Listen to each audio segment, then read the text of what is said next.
Welcome back, everybody, to another episode of STAGR Cast. Today's guest is Adirondack native Wes Labar. Hailing from the center of the Adirondack Park, Wes's story is quite the adventure. We start at the beginning and learn about Wes's start as a first-generation hunter, the learning curve he faced, and how he developed his skills, which led to him establishing his own Adirondack guide service that offers a range of experiences from brook trout fishing to backcountry deer hunting trips. In this episode, we'll also unpack the intricacies of Adirondack deer hunting, relive some of Wes's fondest memories, explore what exciting plans he has for the future, and share opinions on the state of big woods hunting and tracking. So without further ado, let's jump right into this episode. We hope you enjoy.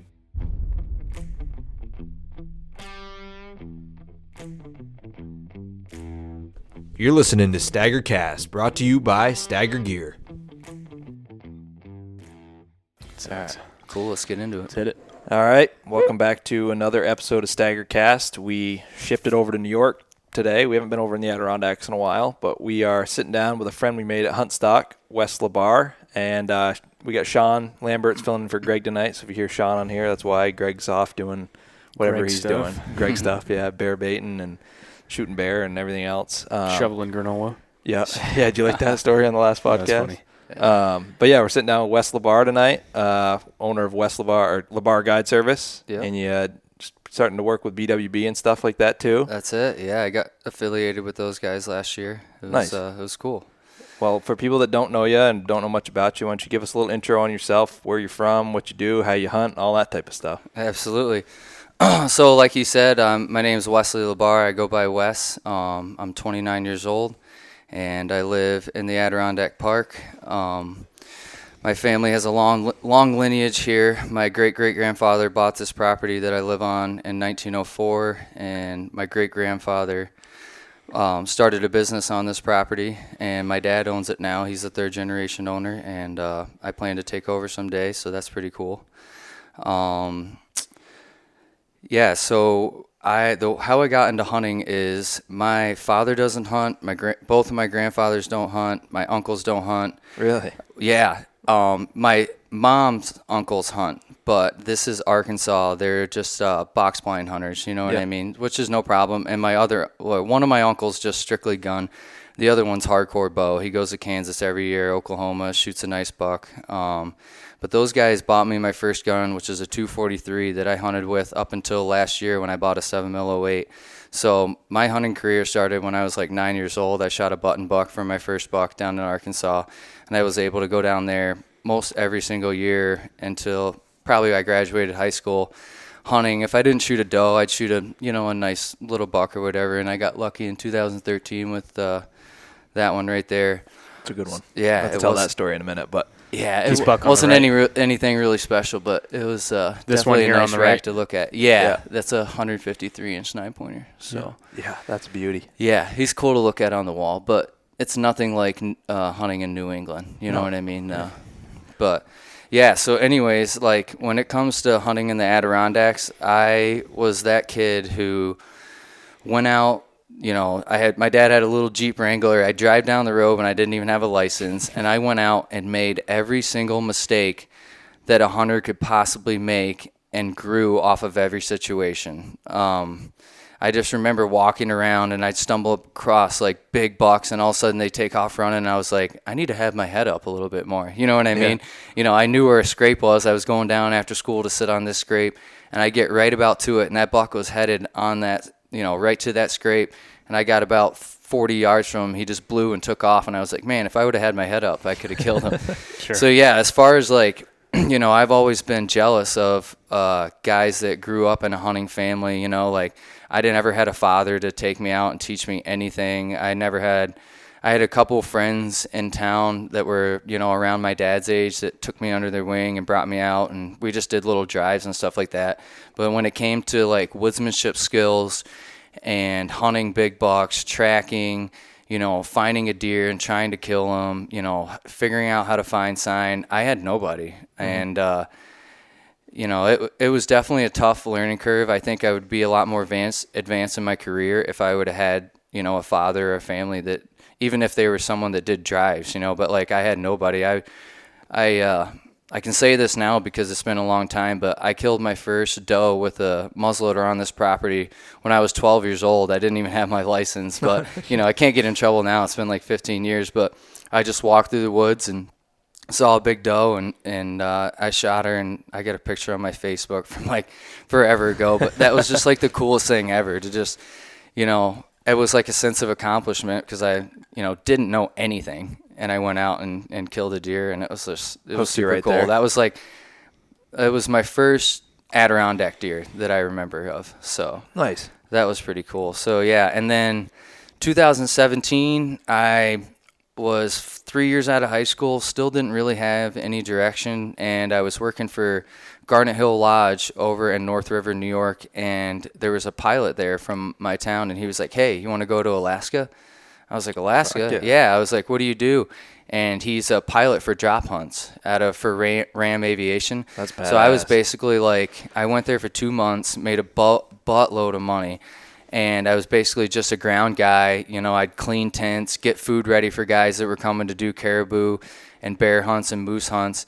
And he was like, he was asking me, he was really cool because he kind of like was an encouragement to me. He's like, "What do you want to do with your life, man?" And I was like, "Dude, I don't know." He's like, "You need to be handing a card out to all of these guys." He's like, "You're a big hunter. You need to be handing out cards to these guys and like start a guide service or go work for a guide service." He goes, "I know a guy named Jamie Frazier who's right down the road from here. Jamie Frazier of Adirondack Mountain and Stream Guide Service. He's been guiding in the Adirondacks for 35 years, and I send a lot of guys there that I don't want to guide, or if I have overflow. I only take a couple hunts a year. I don't do it full time anymore. The only time I did it full time was with Jamie, but he's like, contact Jamie." So I contacted Jamie, and he's like, "Yeah, I'm looking for a guy." And I worked for Jamie for 2 years. It was good. It was fun. I started an Instagram for him and ran that.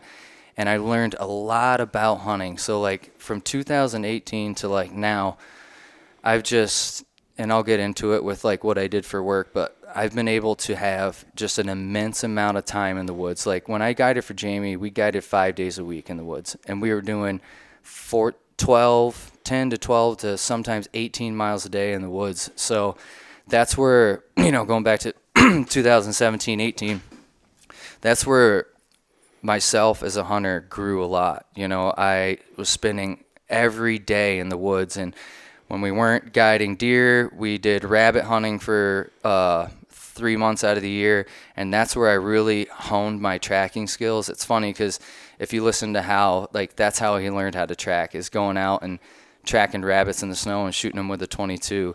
So all of that didn't click until a couple years ago. When I was rabbit hunting, I was forced to be really good at seeing where there was fresh tracks and not, because you have guys paying us to rabbit hunt. You got to be able to go out and find a rabbit. So I got good at tracking. Unbeknownst to me, I was getting good at tracking by rabbit hunting. So that was really cool. So I guided for Jamie for 2 years. That was like 2008, into 17, and then 18 and 19. And then at the end of 19, I just wasn't making the money that I needed to be making. You know what I mean? I'm getting up. I was 23 or 4. I was like, I got to start, working for more money. So I quit working for him, started my own guide service, and then that's when I got into the construction field. And the construction field for 2020, I worked for residential. Worked right into December. Was able to kill that buck that I called in there. The one on the bottom there? Yeah, on that cherry burl. Yep. I took off a day. He was a hard ass guy. He didn't like when people took off, but I was actually sick and I took off. But it was the last. I killed him on Friday, and the end of the season was Sunday. So I was like, I just can't sit home. Yep. I'm too sick to work.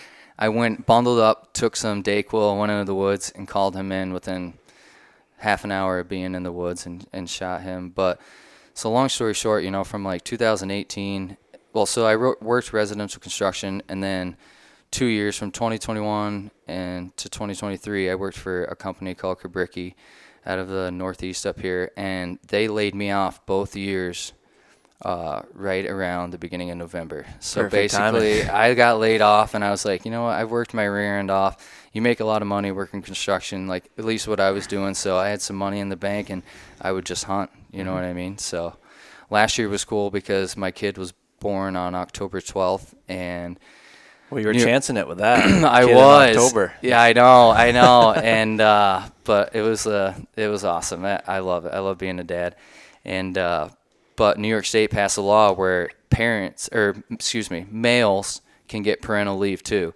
So I was getting 67% of my average weekly paycheck for 3 months. Like, they gave me 3 months paid, and 67% of my average weekly was $928 a week. So I was getting paid $928 a week, and I had 3 months off. So I was just making sure mama and the baby were good, and I would just hunt every single day.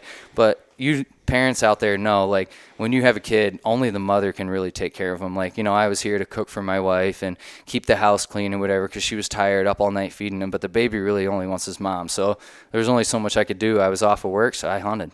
You know what I mean? So can't beat that. So I've just, long story short, I've upped my game in the last 5 years as far as hunting in the Northeast. The last 5 years in a row, I've killed a buck that was over either 3 years or older, and a lot of the years I filled my muzzleloader tag and my rifle tag the last 5 or 6 years. So, that was just that pivotal moment in my career where I was guiding all the time. I got more time in the woods, and you know how it is hunting the Northeast. The more time you spend in the woods, the better it will be. Mm-hmm. You know what I mean? Mm-hmm. Even if you don't know anything like I did. Yep. Like, I can still consider myself someone who's very, very average or a little bit below, even though I've had a lot of time in the woods and I've experienced, you know what I mean? Yep. So yeah, that's kind of like a roundabout overview of my life the last 10 years. But that's when it started clicking, was about 5 years ago. That's when 5 years wheels ago started turning. Yep, I'm 29, but I was 24. And like I said, maybe if I grew up in a family that hunted around here, I might have killed 10 bucks, that were 3 or 4 or 5 years old over the last 10 years. But, I had a not so good of a start compared to a lot of other guys we know. You know what I mean? Did you grow up in a hunting family? Yeah, no, I've had a hunting family. Lampson's been hunting forever. And did you grow up in a hunting family, Sean? No, you're kind of first generation too? Yep. Yeah, so you guys get that in common? Yep. Yeah, for sure. That's crazy that you guys got this property, but nobody ever hunted. Yeah. Think of all the deer that have ran through here before you were born. Oh, my gosh. And I don't know if I'm ever going to disclose my town, the town I'm in. It's not hard to figure that out because I have a guide service. And if you go to my guide service, I have my address there. But this town is a huge deer yard, so I've brought clients on this piece of property right here and done little hunts with them and had 22 deer run by a group of 4 people. Yeah. Late season, every time it snows heavy, like 2 to 3 feet, the deer pile out of the mountain to my town. So you guys have them yarding up kind of like they do in Maine and stuff like that? Oh, wicked. Because we don't have that in Vermont. Wicked. As far as, maybe there's some stuff up in the Northeast Kingdom of Vermont, but our deer just live out there all the time. They don't really have I've never actually, because I've never spent any time in Maine that time of year, but I've never actually put my eyes on a real deer yard. Mm-hmm. Never seen. Yeah. I've seen pictures and stuff, but I've never gone to visit an actual deer yard in the winter like you. But I want to, because you get in those areas like they got over in like Wilson's Mills in Maine, right across the border from New Hampshire, and they get them piling down in there. And then what they got one? They have one in Jackman too. They got a deer yard down there. They do, and they actually have a feeding program there. My local Ski-Doo dealership down in Hudson Falls, when I go in there, they have a lot of people that travel to Maine to snowmobile, right? Mm-hmm. They have a live feed of the feeding yard in Jackman, Maine. It's pretty cool. Oh, no kidding. Like, they have all these troughs full of, like, corn and grain, and there's, like, 50 to 100 deer there at any time.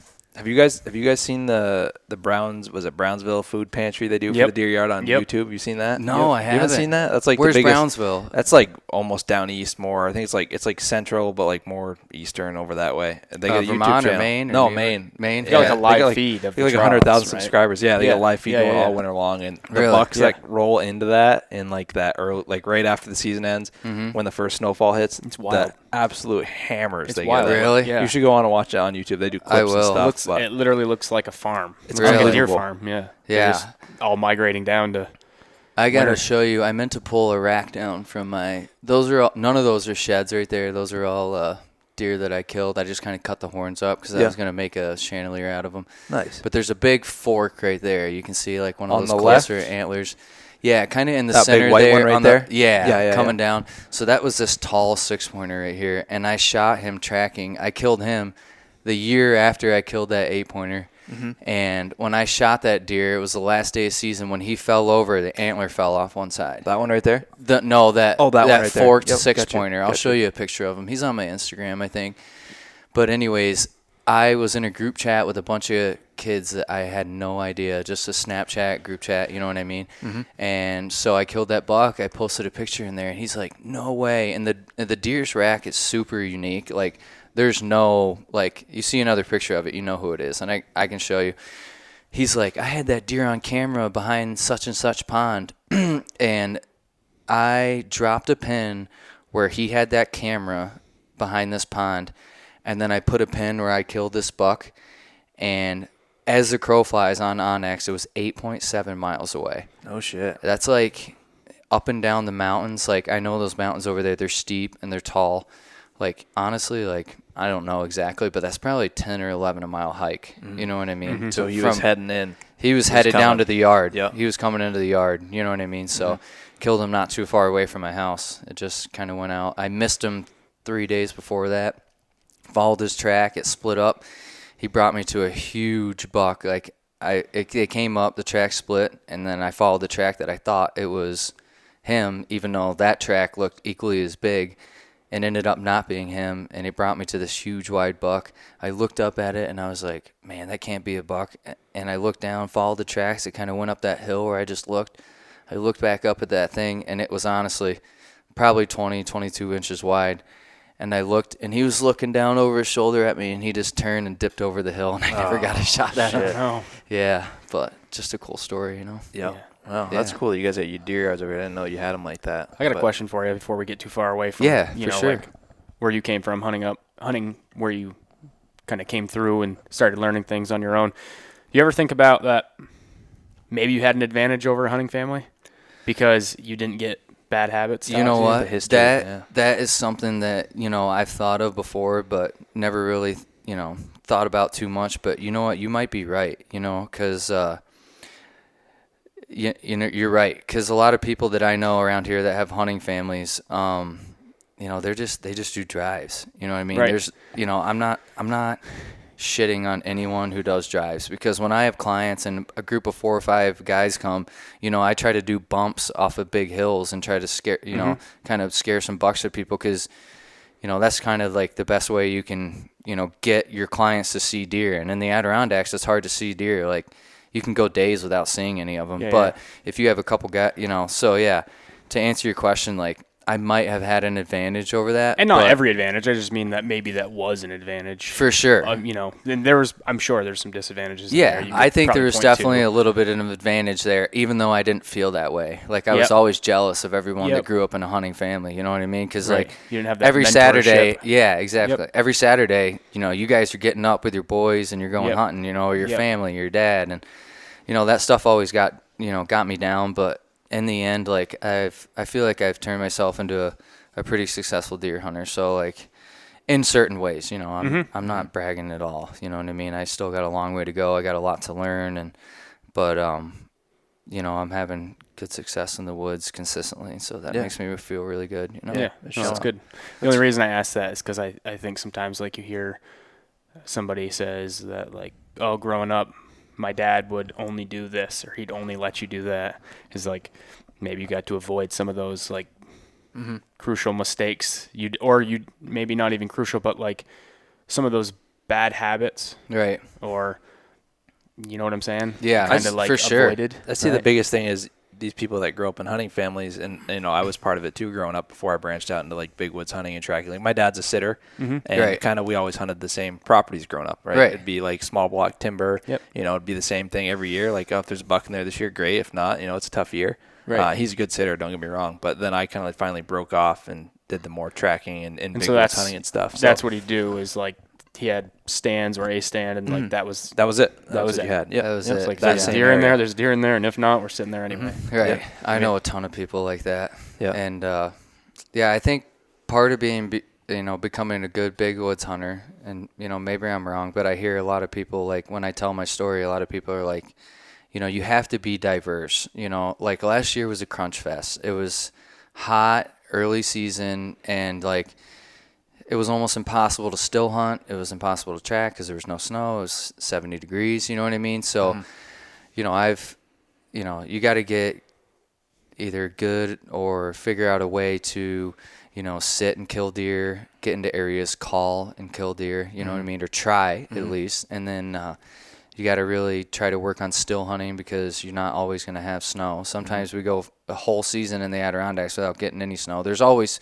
parts of the Adirondacks that get a little bit of snow during season, but, you have those years. So, part of being a, northeastern hunter, you got to be kind of diverse in that way. You know what I mean? That's a good point. I feel like, sorry not to cut you off there. No, you're definitely good. It's a good point because nowadays with the warmer early seasons we're getting and stuff, the best hunters out there are the ones that can really kill deer no matter what the conditions are. Like I know like with our podcast and all the content that's out there with Big Woods and, Northwoods now and all the other ones, there's a lot of mystification and around build tracking. up around tracking, right? Yeah. Like, Right. you get the snow, like that's deer hunting in the Northeast. Right. But the way It's the not. weather is, It's 3% of it. Right? It is. Exactly. Yeah. Like what are you getting? You're getting 3 days of tracking snow a year. Right. In the last couple of years, that's what it's been. 3 great days of Seriously. killing days. Right.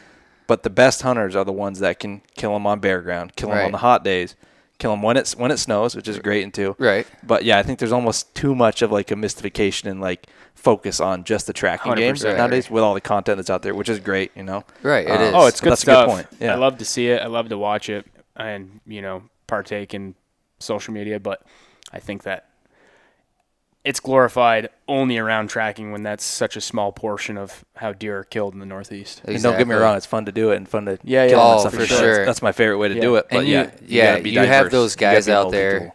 right? Like you're talking about. You have those guys out there that like when the snow flies, every rack buck is dangerous. Like they're gonna go out there and they're gonna kill one. You know what I mean? And those guys are, your top tier guys. I can name a few off, but there's no point. But those guys that are also top tier trackers.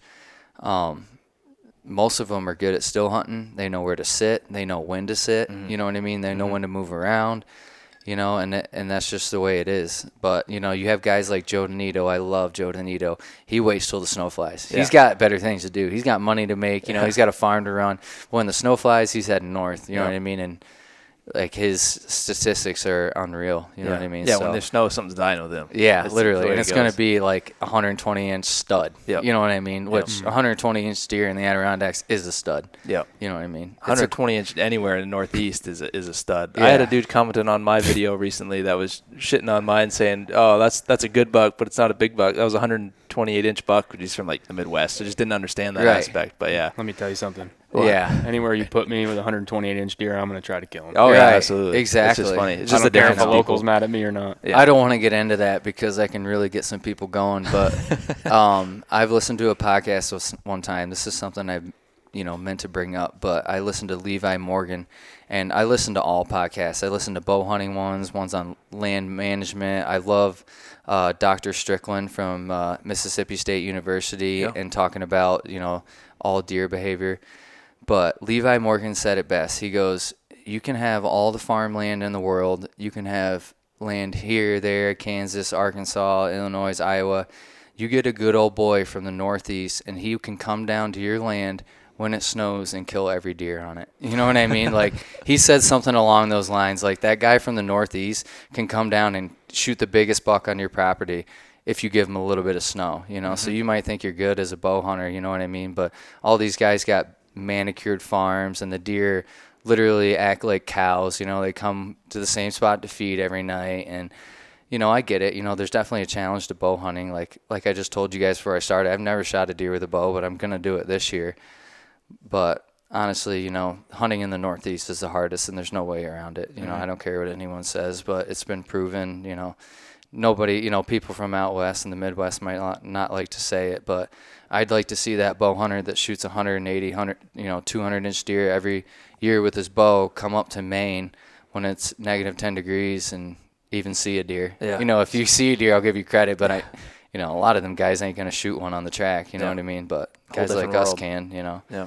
So it's a big debate, but I try not to get too into it. Yeah, no, I hear you. Don't Everything's piss anyone different. off, Yeah. Yeah, it's a whole different world up there It than is. it is out there, and I think that's hard for some people to understand about it. But And yeah. some people look at the rack. Some people look at the poundage, like Hal Blood, love him to death. Great guy. I talk to him a lot, text him a lot, but he's all like, what did it weigh? What did it weigh? I don't care how much it weighs. If you shoot a 10-and-a-half-year-old deer, that deer's seen it all. He's been through it all. He's dealt with a lot of tough winters. I'm talking about the Northeast here, but I don't care if he has a 80-inch rack and he's going downhill and he's only 160 pounds, but if you kill a 10, 11, 12-year-old deer, It's the wisest deer in the woods. that's right the there. wisest deer in the woods. You know, rack means nothing, weight means nothing, at least to me. That's the way I look at it, you know. So Where do you stand on that, Sean? You Where do I stand? on the rack or the weight? What are you looking for? Everybody's got different preferences. Just curious. I don't know as if I have one. No. and don't No, get me I really wrong, don't. The experience. Don't get more me than wrong, anything? I hate to say, well, you know, I don't know.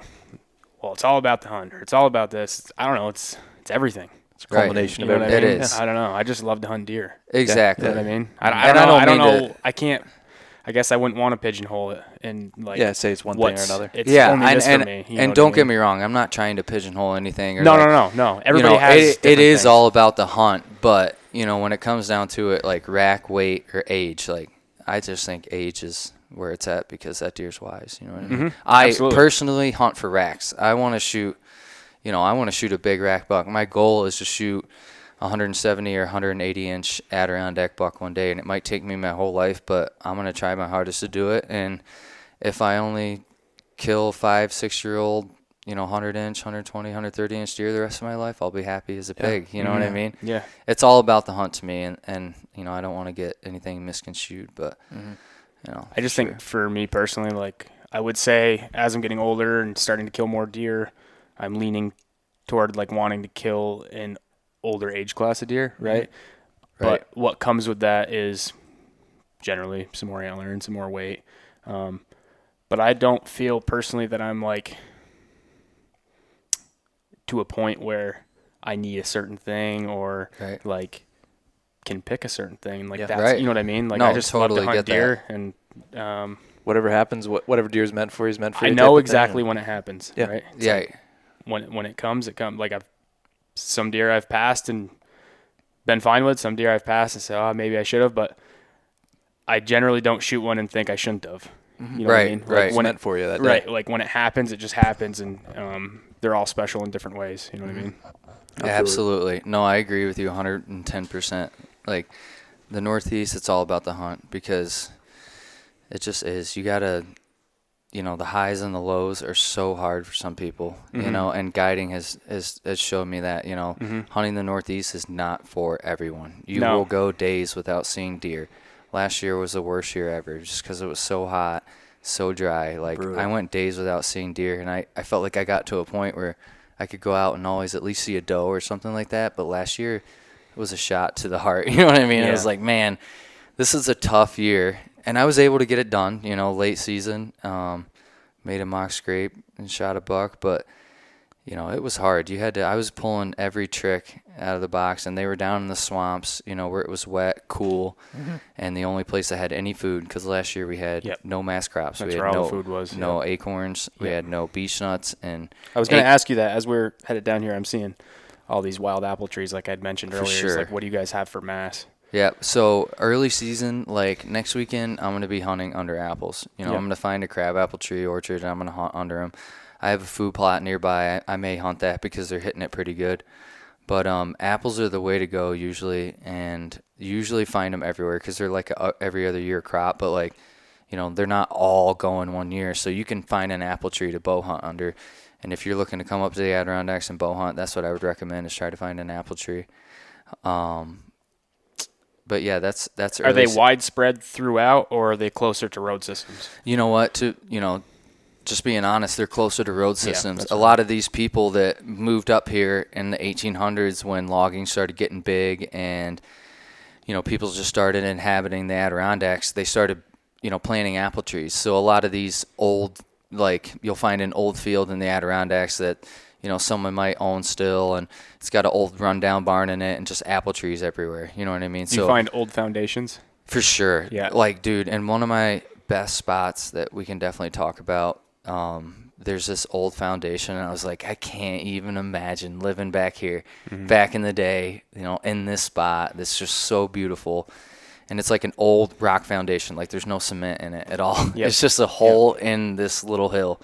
So it's pretty cool to find those and Oh my kind of gosh. look back and just look at the landscape. And obviously Right. it looks different now than when people inhabited it, but For wonder sure. what they did for a life there. Like, what did they do? Yeah. What did they, Yeah, there was how did people they make here. a life? Yeah. Yeah. Live their whole life there. I It's like you see recommend, old like- cans and stuff. And I recommend for anyone to go up to Blue Mountain Lake and go to the museum up there. The Adirondack Museum gives a huge history on like the logging up here, when they came and settled, like, different, events and history points that happened that are really cool. So like if you're looking to get in the Adirondacks, go up to the Adirondack Museum and learn about it. It's really sweet. Mm-hmm. So Yep. So how's the year looking for guiding this year? You booked up pretty good? So honestly, like the last 2 or 3 years, I've just been doing like 4 different quote unquote hunts, like groups of guys, whether it's a group of 2, group of 3, or like 5 guys. Like I had 2 years ago, I had a group of 6 guys come, and we just had an amazing hunt, and one of them shot a nice 6-point buck, and they're from down like Poughkeepsie area. And I knew one of the guys, or 2 of the guys in the group. I skied with him at Gore Mountain, and he was like, hey, I want to come up and hunt. And so I don't do many hunts, so I'm not that booked up. I'm more booked up for myself this year.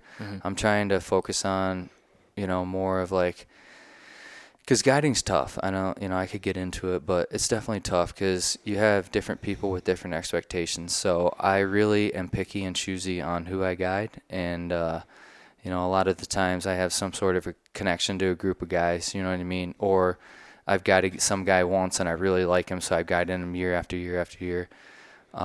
you're also mixing business with pleasure, right? So it's For like sure. you got to have a disconnect And there. it is. Do the And job. some of the hardest things that you could ever do as a hunter is be hunting in the woods, kind of getting close to your hunter, and a big rack buck jumps up, you know what I mean? And sometimes they head towards you away from the hunter, and sometimes they head toward the hunter, and you can't shoot them. You could, but it's not a good look, you know what I mean? So that's definitely hard part about guiding. Yeah. You know what I mean? So long story short, I'm going to book a couple hunts this year. I'm not like quote unquote booked up, but like I was telling you, I'm going out to Ohio October 26th to the 3rd. And then I'm going right from Ohio, flying from there to Memphis, Tennessee to go to my cousin's wedding in Arkansas. I think I'm going to bring my bow with me, but we're only going there for 3 days, 2 nights. So it'd be hard to like buy a tag and really hunt. But anyways, I come back, I'll hunt in the Adirondacks a little bit, and then I'm headed to Maine. And we're staying up at Lake Parlin Lodge with Joe Cruzy and Hal Blood. And I got 4 other of my boys going with me. And I'm hoping we do some damage up there. I'm really looking forward to it. So That'll be a good time. yeah, For it sure. will. It will. We'll pivot into some deer stories here soon, but I got one more question for you. What's sure. like the regulations and stipulations as far as like New York guiding goes? Because like you get in Maine, and that's like a lot of people want to do it just to like check it off their list to be a registered Maine guide and stuff. Right. You take the class. What's it like in New York as far as that goes? So in New York, I think it's a lot easier than Maine. If I'm not mistaken, I think you have to have a letter of recommendation to be a Maine guide. Nope. And I don't want to bite my tongue there, but I'm pretty sure that's true. And you have to go in front of the board, which is like Alaska. Alaska, you have to be a meat packer for 1 year and then have a letter of recommendation from your outfitter to become a guide. But in New York State, it's super easy. You need your first aid and CPR course, and you need a boater safety course, which that can be kind of hard to find. But once you have that boater safety course, it's good for life. The CPR and first aid course you have to complete every 2 years, and then you have to go and take a guide's license. They have 6 subcategories.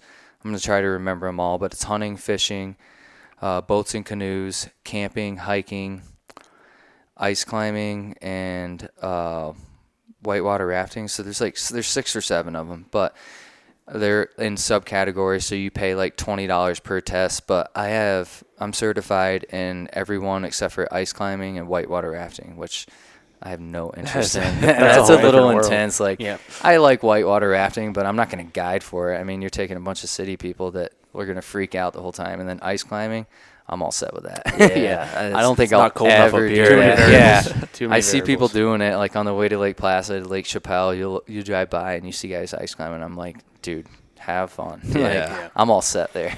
Yeah, I'm good on that one. So yeah, super easy to get your guide's license. I recommend it for people. Like if you want to check it off on your bucket list, go ahead. It'll get you 50% off Sitka, and that's how I got a bunch of. Okay, gear That's for how them. everybody's wearing it. That's why everybody's wearing it. I was wondering why, 'cause So you're not wearing the green and black check or the wool I'm like not. everybody else. You know, I will be Yeah. wearing the wool this year just because, like I said The earlier, tradition of it. Yeah, tradition, and I'm getting involved with Biggs Woods Bucks. So when I film, I really gotta be repping the swag, which I'm totally, willing to and looking forward to it because I want to get into wearing wool. My Sitka stuff, I absolutely love. I support Sitka 100%. I think even though people make fun of people from Sitka and they call them like flat brimmers, I'm like, good, go check my Instagram page. I'm that kid that's a flat brimmer that's killing deer, wearing Sitka. And if you want to make fun of me, it's the whole like spike horn joke. You know what I mean? Like guys wearing Sitka only shoot spike horns. Like, Hey, if it works for you, it works. Yeah, it works for me. I think the deer have a hard time seeing you, and I've proved that to myself. And it's quiet and it's warm, and that's what makes sense. But I'm definitely going to get into the wool because I think it's lighter. I'll wear less, and the whole like sweating and getting wet thing, like, and staying warm after it, is a big it's a big deal. You need that stuff. Yep. So in Maine, I'll totally be wearing all wool this year for sure. I mean, there's days like when that synthetic stuff is king and is better. Like, yeah, for sure. Even though we have all our gear and jackets and all that stuff, it's wool. I own stuff from Kuyu. I own stuff from Sitka. I own stuff from First Light that all fills the gap. So when it's everything has their purpose and place for it, and wool's not always the best. I'm wool's not always the best in certain situations. If it's downpouring and stuff, you're better off to go with synthetic stuff. Right. Absolutely.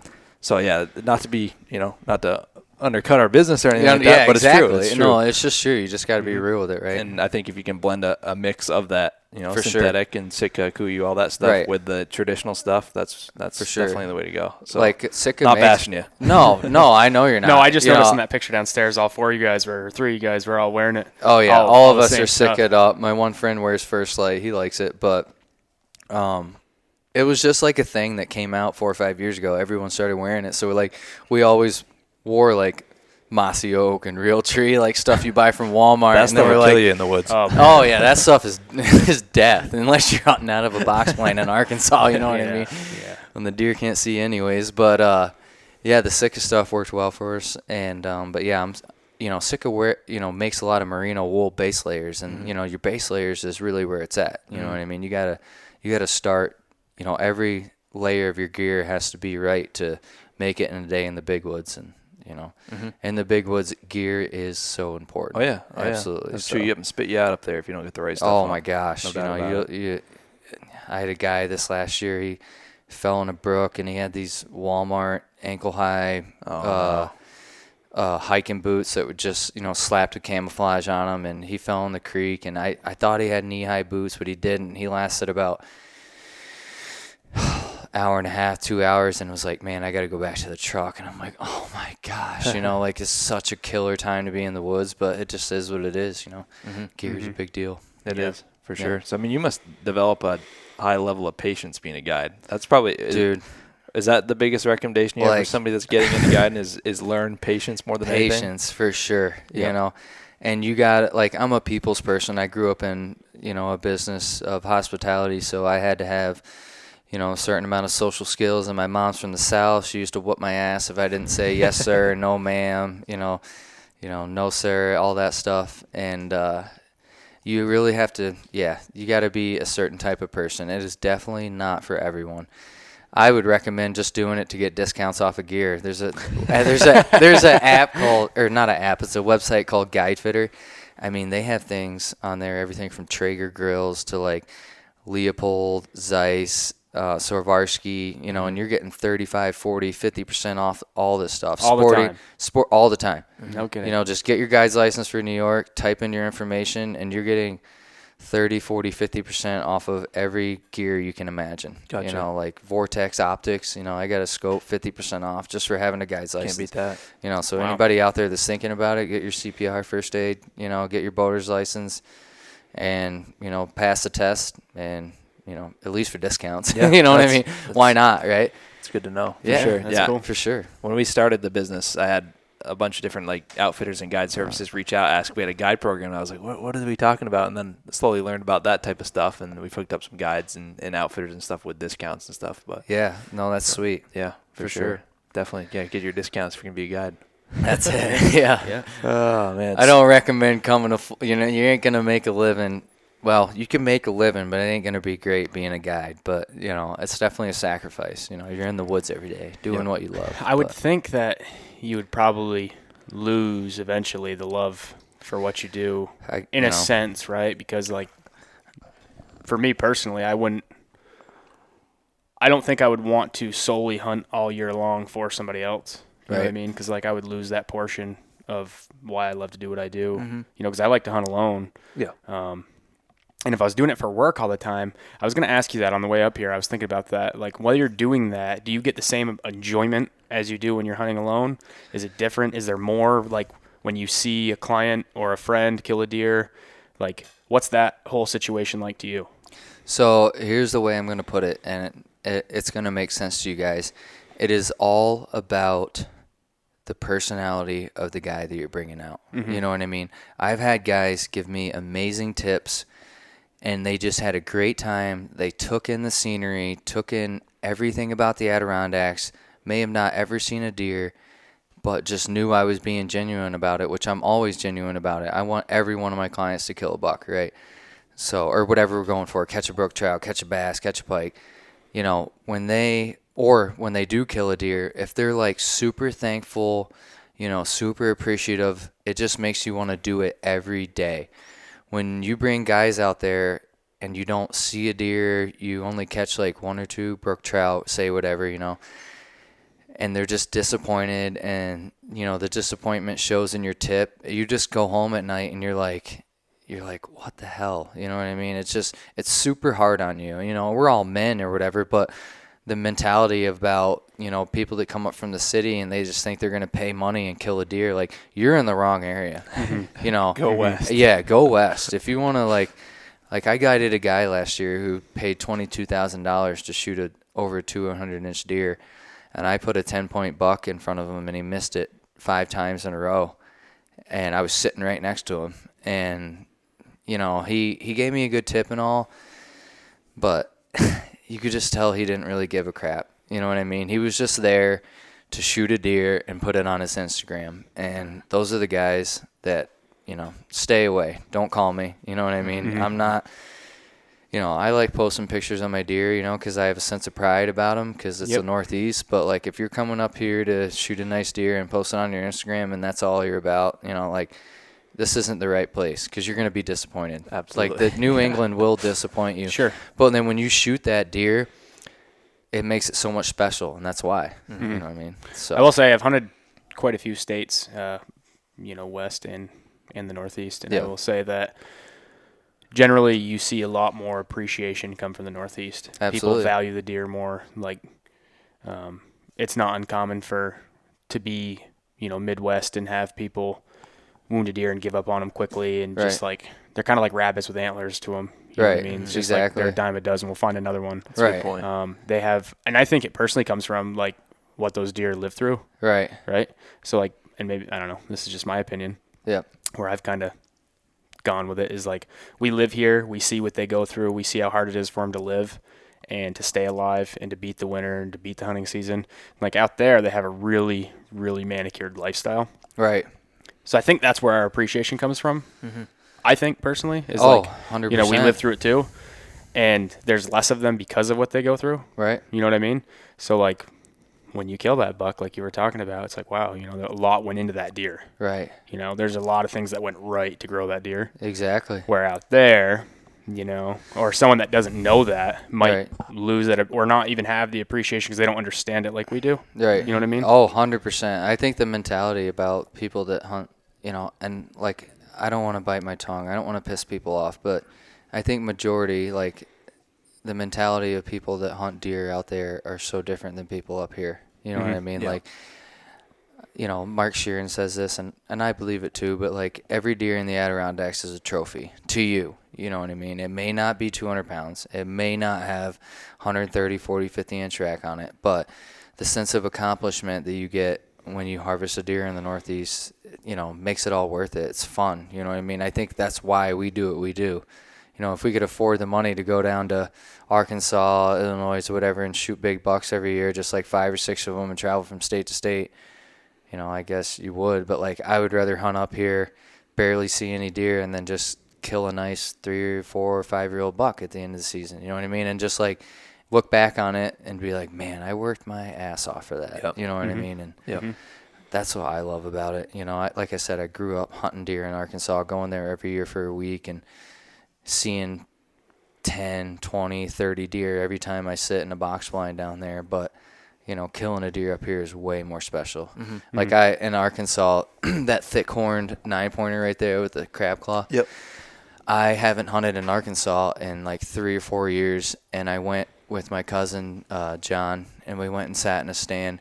And I was in the stand for literally 8 to 10 minutes, and I looked over, and that deer is just standing there broadside looking up at that box blind. I threw my gun up as fast as I could, shot. He was dead right there. You know what I mean? And that's a beautiful buck. Like, has an awesome rack. Absolutely. You know, he's probably almost 130. I don't know. You know, he's like not too tall at times, but that deer just below it, who's spindly, 10-point, you know, that buck I shot last year, way more pride than that deer up there. You know what I mean?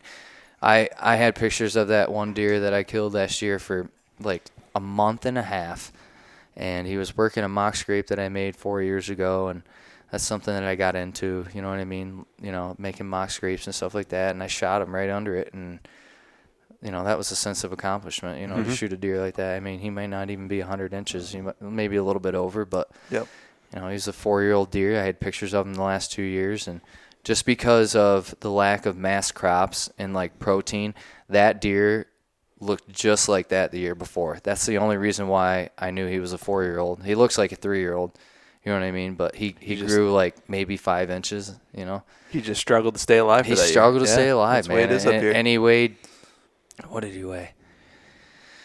148 pounds or something like that. That's a 4-year-old, and that's tiny. You know what I mean? That's just what you get. What's the average body weight for this area? The average body weight for this area, like that double-browed 10-pointer you saw, and then that 8-pointer that we killed the same day in those drives. I can get to that story. But both of those bucks, the 8-pointer weighed 148, who was aged at 4 years old. And then that double-browed 10-pointer was aged at 5 years old, and he weighed 145, so like 3 pounds less than the 4-year-old. So call it 150 pounds is average. 150 pounds is average. I won the big buck contest with that 7-pointer that I tracked 2 years ago up at our local bar up the road, and I won that contest with a 153-pound deer. No shit. Yeah. Okay. Really? Yep. And there's 50 guys that are in that contest, and probably 16 to 20 that entered a deer. And, you know, all those deer that, you know, 2, 3 years old, you know, they're 120 to 150.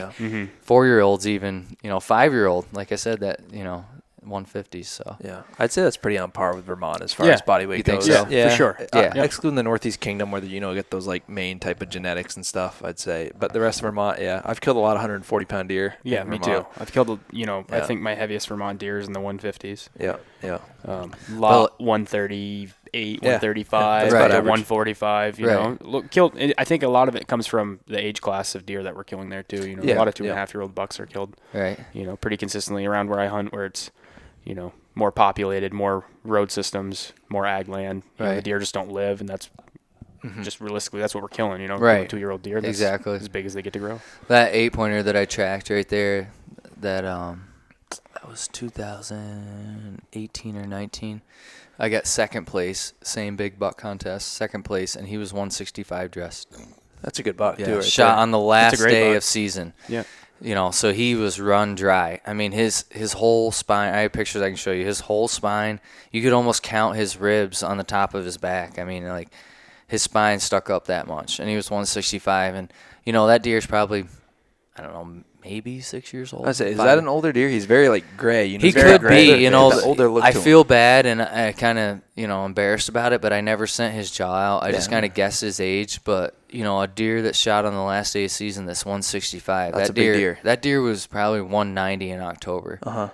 And these deers in these hills, like you said, these are steep hills. Right. You got a lot of country to run. Just my gosh. like you get in the Vermont State Forest and stuff, those deer are flying everywhere. You're getting pictures 1 mile of them that way, and then you get another picture 4 miles that way. They're just flying. Like all that over the buck place. I killed was like 9 miles away from where dude was Exactly. getting They're a just trail camera You seem picture to of hear things like that more and more, as trail cameras expand and people start to talk on social media and things like that. You see more of that, like, a dead buck, and then you see like the comment of a trail cam picture. Yeah. And you hear a lot of those stories, 8, 10, 12 miles apart, those deer will roam. Mm-hmm. And people don't think about that. I think deer around here travel. This is just personal opinion based off of, what I've seen. But I think deer around here travel way more than deer outside of New England. I agree with that. You know, I don't think it's nothing for a buck to go 14 miles in one direction and then make a loop, come back. You know what I mean? I really don't.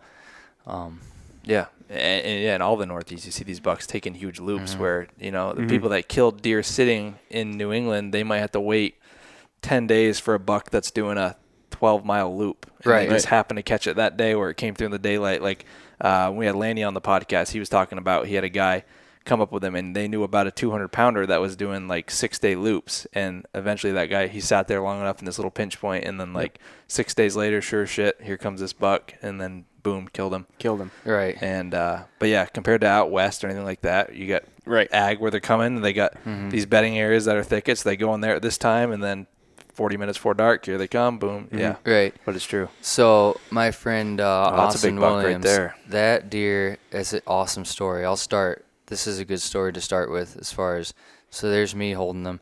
Green score, I scored that deer at 153 inches. Wow. And we brought him to hunt stock this year. That's an Adirondack buck? That's an Adirondack buck. Holy shit. No kidding. Yeah, there's the side of his beam. He got aged at, green score. I'm not a great scorer, but, I know how to score deer. I scored him at 153 inches the next day before we, hung him up and skinned him out or whatever. We brought him to hunt stock this year, and he scored 145 and 2/8. They can dry 8 inches. Oh, yeah. Like 5-8 inches easy. And so the story about that buck is, this was 2020, and same year I killed that buck on the plaque there, and that deer were killed 80 yards apart. Really? Yep. So this is a big acorn patch that I found, and I'm not getting into specifics because this land is piss pounded, but I figured it out and I know how to hunt it real well.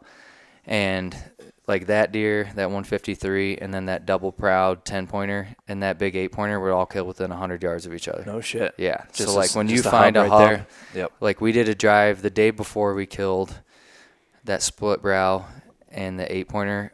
Austin was on watch. He had 45 deer come by him. Really? Dude, that kid, smartest kid I know.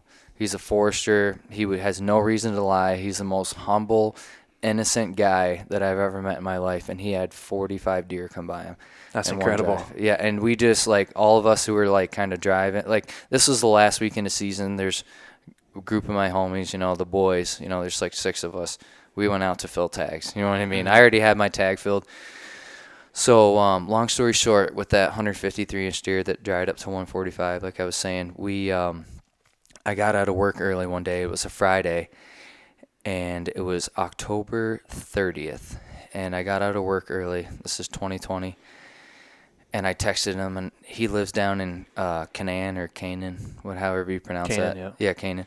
So I was like, you coming up this weekend to hunt? He's like, I came up Thursday. I'm already up here. I was like, all right, meet me at my house. We'll head down into the oaks and sit. Because, like, there were so many acorns down there. Under a tree, it was like you were stepping on marbles. So we went and hiked up in there real quick. We literally had only probably an hour and a half of shooting light.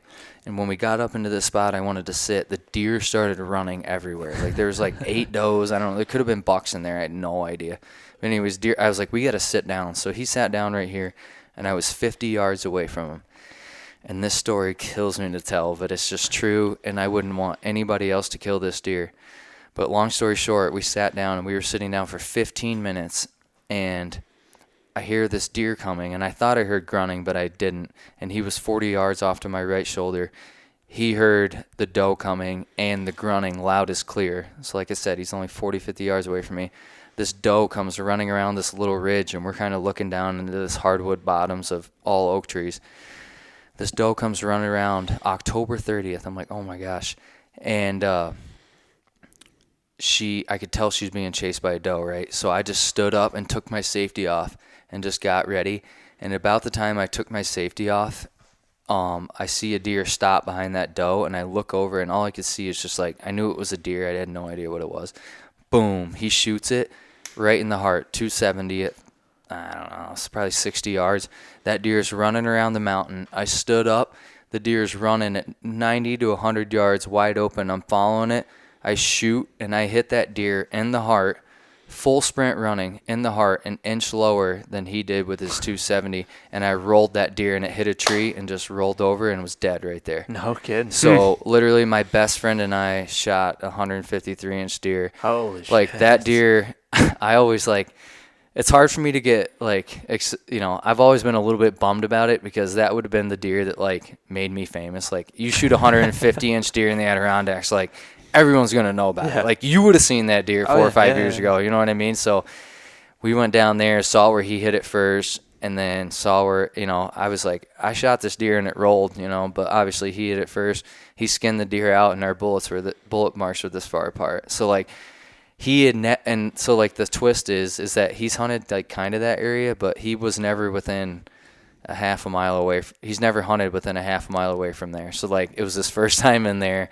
And so it was like, crap. If I was in there by myself and he wasn't home, like I planned to go sit, and that would have been my deer. You know what I mean? Even if he came running around, I shot him and rolled him right there. So, maybe I wouldn't have got him, but I feel like I tell myself I would have. Yeah. Hey, if you're hunting with a buddy though, that's the way to. If you're both taking shots in the heart, that's just like dude. Meant to be. That's awesome. Like I was crying. I was crying. Like I was like, dude, you just shot like 150-inch deer. Like it was some serious like. I'm everyone's biggest hype man. Like my friends that are going to listen to this podcast are going to be laughing right now, but they all love me because when someone shoots a deer, I shoot a deer, dude, I go nuts. Like I'm ecstatic about it. And if I ever lost that part of me, I probably never hunt again. And this is the reason why I hunt is because I get jacked up. Yep. Are you the type of person, if you're hunting and somebody gets a deer, texts you a buck down, are you shipping it? Dude, going? It depends on the situation. Yeah. Like if we got 4 or 5 guys up, and 2 guys are hunting this area, I'm not just going to run there. Yeah. You know what I mean? But, like, if we're at the end of the hunt and, like, dude, I'll run for so here's another good story, and this one's quick, but, like, that big 8-pointer my best friend Jesse Mueller shot that I have that, picture of downstairs, we all kind of decided we were going to go tracking. 2 of us went this way, 2 of us went that way, and we all run Garmin 755 Ts so we can see each other and talk for like miles. I got up on this big ridge, started getting into some deer. We had good track and snow. And all of a sudden I hear across the radio, he goes, "Oh my God." And I was like, "Dude, what's up? What do you got?" He's like, "I just shot a slammer." And I'm like, "No way, where are you?" Whatever. Dude, I'm literally 2.5 miles into my hunt, like an hour and a half in, finally getting into some deer sign. I turned around, booked it to my truck. So I'm 2.5 miles in. So 2.5 miles out, Austin was with me, who, killed that big buck. We headed to my truck, drove out to the main road, drove up the road, hiked in another 2.5 miles. So I'm already I'm already like 8 miles into the day. Hiked up to him and found these guys. They just started dragging it, and he shot that huge buck. And for some reason, just because I was up high on a hill and he was up high on a hill, I got radio of him. So we went and all dragged that buck out, then went to the bar and just drank about it. You know what I mean? It was so sick. I got videos of us. I mean, it took us 3.5 hours to drag this deer out, and there was 4 of us. And we all had chest harnesses. So we'd hook a chest harness up, like caboose, we just like get in a line. One time there was 3 of us dragging it, and we were all like, one person's up front with the harness. I'm holding on to the backpack behind that guy, and there's a guy holding on to my backpack behind him. Like this is 4 miles through the Adirondacks with 180-pound deer. It ain't an easy drag, but it was the best time of my life. Yep. I mean, we were just freaking ear to ear smiling. You know what I mean? It was awesome. That's what it's all about. For sure. So, yeah, 7-point buck there. He's on my Instagram for those who have or haven't seen him before. Didn't get him aged. I think he's either an amazing 4-year-old or like a good 5-year-old. But, you know, with his genetics, I don't think he would have ever scored wicked. You know what I mean? His bases are really big. I say he's got big bases, then he comes right out and he gets spindly so towards the top. spindly. That's typical Adirondack buck, though. But he's got those. All these deer are pretty unique. Right. They all have funky. They're so like different. I was just saying there. Yeah. Every one of them kind of has like something. It's you like know what I mean? characteristic. Yeah, like that late season muzzleloader buck up there that's real wide. One rack looks like it came from one deer. The other one looks like it came from another. He just kind of like lays right out. Too. He's like back out. Real heart shaped, But so that buck right there, your 2021 buck. 2021. He's very interesting. Like you said, Yep. pictures on Instagram, and we'll post pictures when we put the podcast up for people sure. to check it out. But he's got like that older age class with all the burls down towards the bases and stuff. But it's weird. Burly. Just a weird rack. But why don't you said that's a tracking buck, right? Yeah, it is. So let's dive into your deer story. This is absolutely. So 2021 buck. I shot a 8-point buck that year with my muzzleloader early season, and then so I was guiding a couple hunts that year. Had like some guiding going on, and it was a slow year starting out. Rut was good, but then we finally got like the most perfect amount of snow you could ever imagine for. It was like 26 degrees when it fell. When I woke up the next morning, it was 26, and it warmed up to like 30, and it was sunny. So that means it just gets soft. You know what I'm talking about, right? And there was like, I can't really remember, like 4 to 6 inches. So I was in Arkansas, and I was with my sister. She shot a beautiful 11-pointer, and I was guiding the week before in that same area. I had a client shoot a 6-pointer, and on the way out, I told Austin, I said, grab that trail camera card, throw another one in it, and just, you know, whatever. The next day I was leaving for Arkansas. I never got to grab that SD card for him. He sends me this picture. He's like, have you seen this buck yet?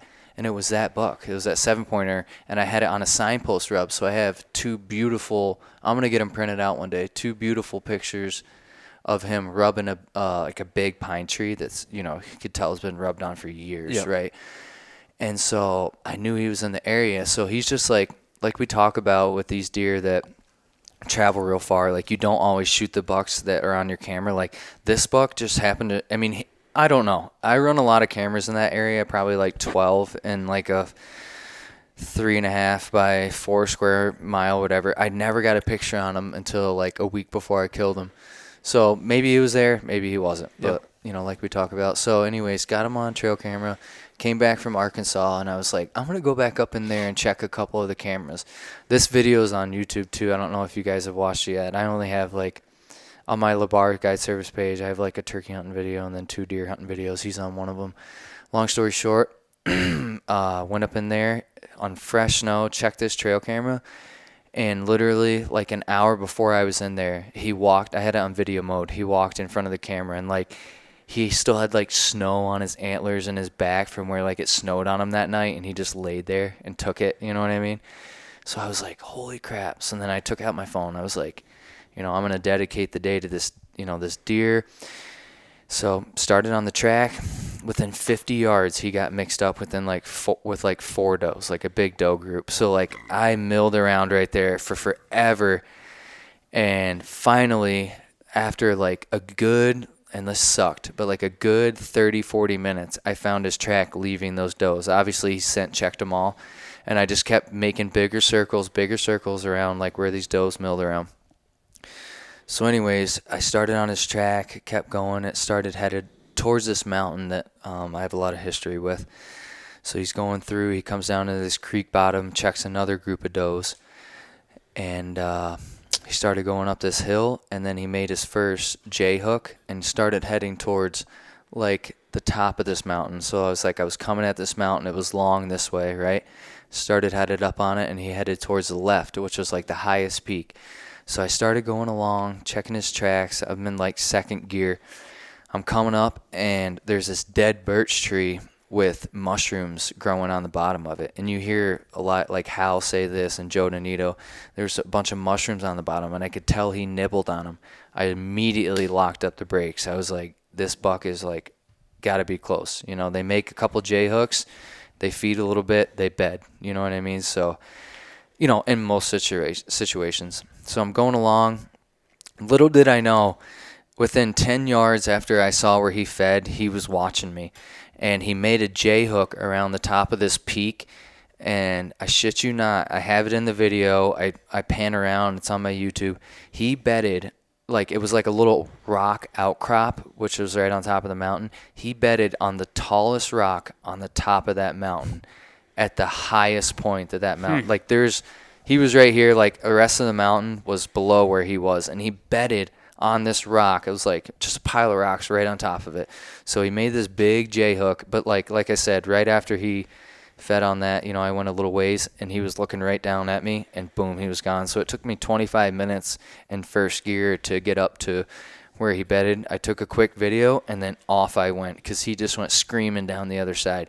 So I'm mowing right now. You know, I'm getting it. I'm going.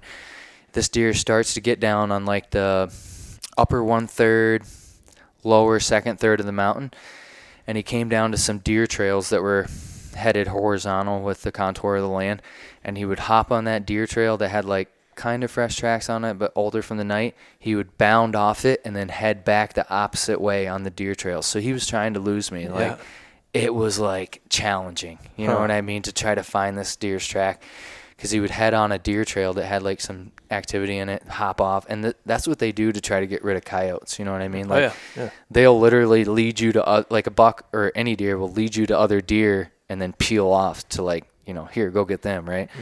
So I came down. He started slowing down to a walk, and he's headed gradually down the hill now. He's not headed horizontally. So I'm headed down, and he mixed in with these does that were making tracks up there. So there was like 2 mature does and like a fawn track I could pick out, and then he was going right through. And this is probably 35-40 minutes after he saw me, because I knew I had time, because he jumped me like 25 minutes before I saw him, so I didn't need to wait long.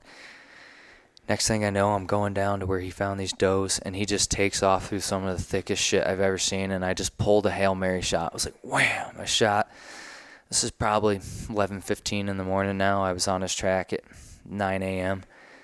I took a crack shot at him, and the does and the bucks like ran in the same direction. I'm like, oh my gosh. So anyways, I followed his track, you know, gave him a little bit of time, but just started putzing along on his track.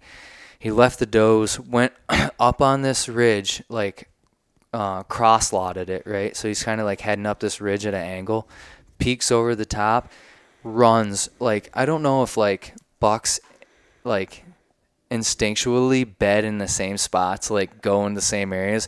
He literally ran through a buck's bed.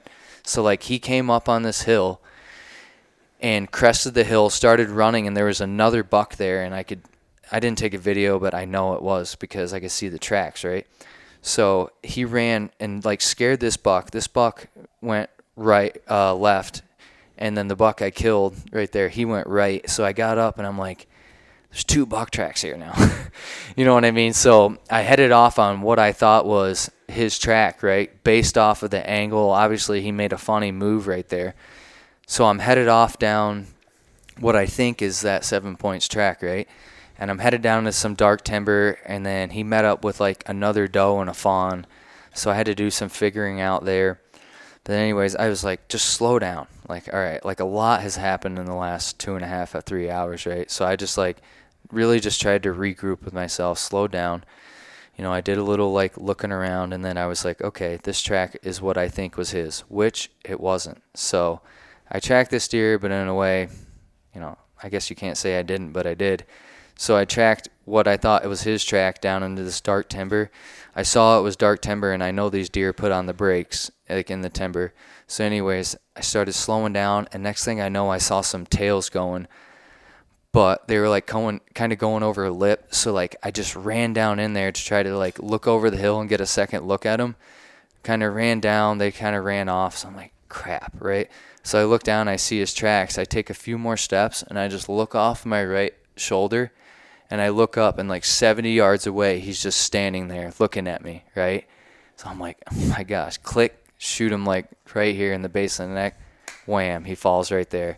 So I ran up to him, and I was like, oh my gosh, and I could see where he actually bedded down. So I was lucky enough to where he saw me and stood up out of his bed, and I shot him right there, and he died. No kidding. Yeah, I shot him with a 280 featherweight that was given to me by one of my best friends, who was in his late 70s, and he died of cancer, and he gave me that gun on his deathbed. And I'm left-handed, but it was a right-handed bolt, and I was just like, I take that gun out only on special days. You know what I mean? So I took that deer out, and he blessed me with an amazing buck, and I know he was looking down on me that day. That's special. And it was super awesome. Yeah. So, would I have ever caught up with that deer if he wasn't right there? Maybe not, but I still had a lot of, daylight in the day. And, if I tracked that one buck track I was on and saw it was a smaller deer, I would have went back and found his track. But, I believe that God was intervening in that situation and led me to that point where he presented me with a shot with that deer, and that's what happened. So when he took you through that other buck's bed, you went on the other buck's bed that took you down. So right. He must have just did a loop to see if you were going to peel off onto those other deer. That's exactly what he did. But I gave him enough time to where he laid down. Like in the video when I'm walking up to the deer, which you guys can watch on YouTube whenever, you can see like he fell out of his bed, but you can see where he started to melt his bed right there. Like he was like, man, so he was tired. The thing was, and like what's good about tracking deer in the Adirondacks, and this is an advantage, is that usually when you have snow, it's late season. Late season, they're tired. If you can catch a buck track between 7 and 9 a.m., it's almost 100% chance that that deer is going to lay down. He's traveled all night. It's late season. Maybe he's probably been pressured. You know what I mean? Mm-hmm. So he's doing his traveling, trying to find that last doe in the night. And when he was headed up to bed, I was like, this is the deer. I have him in my field. You know what I mean? He's tired. He's headed up to bed. It's late season. It was November 29th, so there was like maybe 4 or 5 days left in the season, And old boy almost made it. He almost made it, but he got the old 280 right to the base of the neck. And little divine intervention. And it was. Perfect example of what Adam talks about a lot is like sometimes, it's like you just got your name or they've got your name, right. However you want to word it. But like it's just meant to be. It is. And sounded like and that like deer had your name. When I shot at that buck and missed him, like I went 1.5 miles to where I jumped him the first time, and I'm like, okay. And then I went another like 1.5 miles or 2 down to the base of that mountain where I jumped him, and then I shot him. And then the direction he was headed, I was like, this is part of the highs and lows. I was like, I'm never gonna catch up to this deer. You know what I mean? But I'm young, and I was fit at that point. It was late season. I put on the miles, and I was like, this is just one of those things. Never give up. Mm-hmm. You know what I mean? And some people call it luck. Some people, I call it more like right time, right place, and divine intervention. You know what I mean? There's always a little bit of luck, but most of it's, right place, right time. And I just believe that those guys that, put in that time, put in the time in the woods, opportunities like that are going to happen. Like that big buck that Jesse shot last year, like I told you about a little bit ago, I was 4 miles away on a mountain. He was just getting into the spot that he wanted to hunt. And when he was 8 years old, a guy brought him in there and rattled in a 140-inch buck that he couldn't get a shot at. And the guy that rattled it in ended up shooting it. So, like, he was just revisiting an area that someone had brought him into. And he radioed his friend. He was like, hey, Tyler, where you at? Just checking in on you. Tyler was like, yeah, I'm just on this side of the swamp or whatever. And he looked up, and coming up out of the swamp was this big 8-point buck, and he just shot it right there.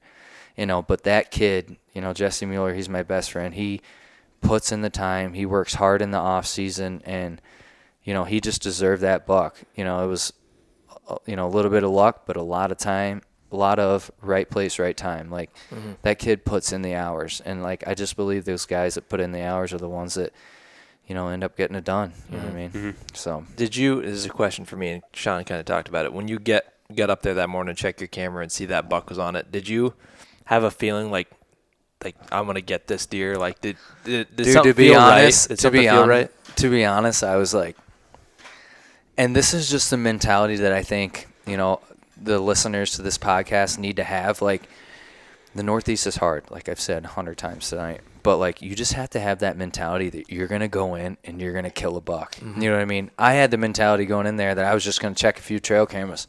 I saw that dude was in there, and I was like, I'm going to do whatever I can to kill this buck in the end of the day. Did I have that feeling that deer was going to be in the back of my truck by 2 p.m.? No. But did I have a feeling that I was going to, no matter what, at least see or shoot at this deer? Yeah. Hell yeah. Yep. Like, I was going to shoot at this deer even if I didn't have a shot. Like, that's just the mentality I have, and I just think that's the way you kind of got to go into it. Mm-hmm.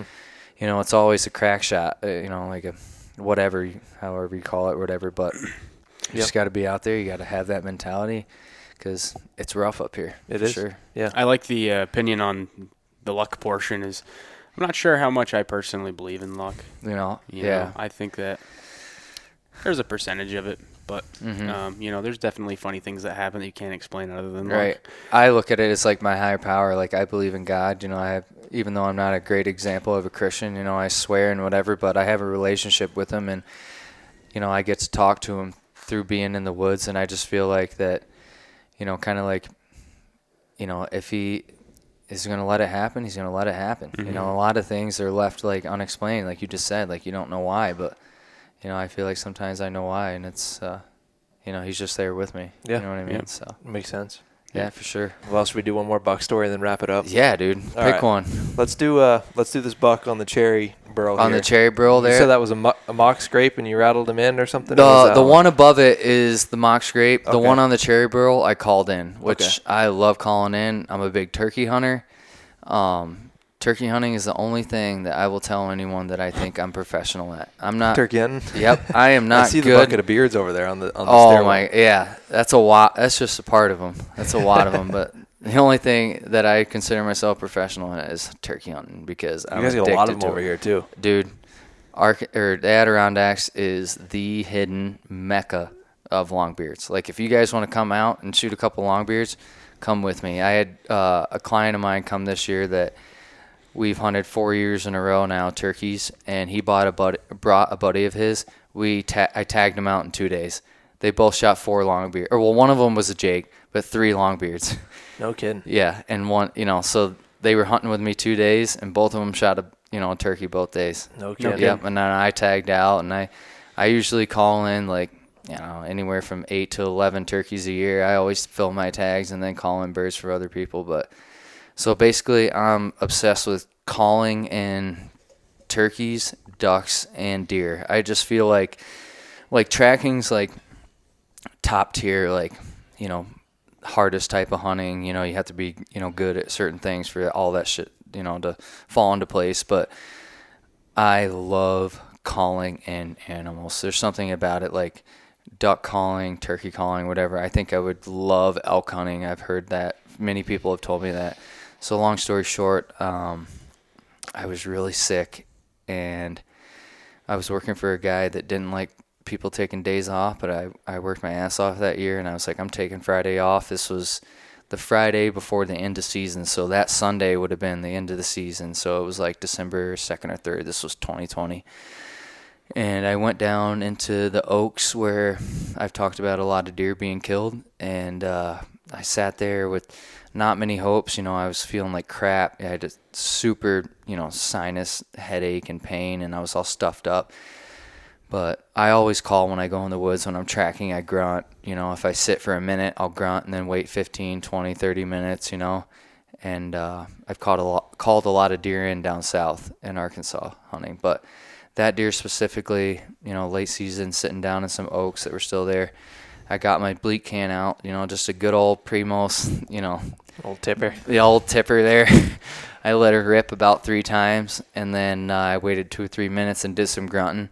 And this deer, I'm talking like such an adrenaline rush, came smoking off this ridge over my back left shoulder. I mean, he was cracking, snapping branches.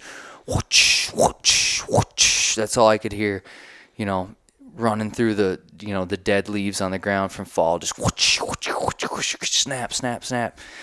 And I look over and I'm like, oh my gosh, this is happening. So I'm left-handed, so I turn over and I can just see him coming down, and he came down off this hill and just put on the brakes and stiffened his legs and literally skid to a stop. And he just went boom, boom, and just like a doe stomping her feet. Stomped his feet. He threw his ears back, and I watched all the hairs on his neck and his back stand up. And he stiffened himself, and he just went boom, boom, and turned broadside. And I could see his whole head, his whole neck.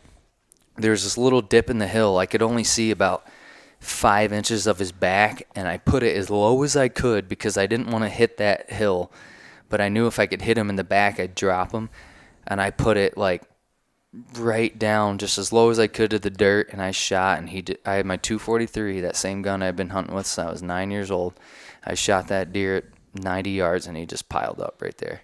And that video's on YouTube for, you guys that want to go look at him. I mean, it's nothing special. I don't have the kill on film, but since like 5 in the morning, I took a little video going down in, and I don't know, the video's 6 minutes long, but yeah, I called that deer in and shot him at 90 yards and dropped him, and that was awesome. Mm-hmm.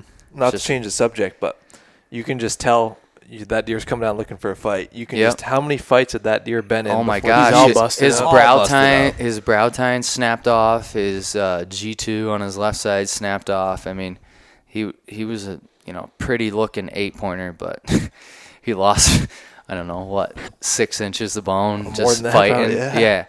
Just a fighter. It's the difference. He was looking for whatever. And I've heard a lot of that in podcasts. Like, I listen to a lot of podcasts just to learn about deer hunting, and, I love it.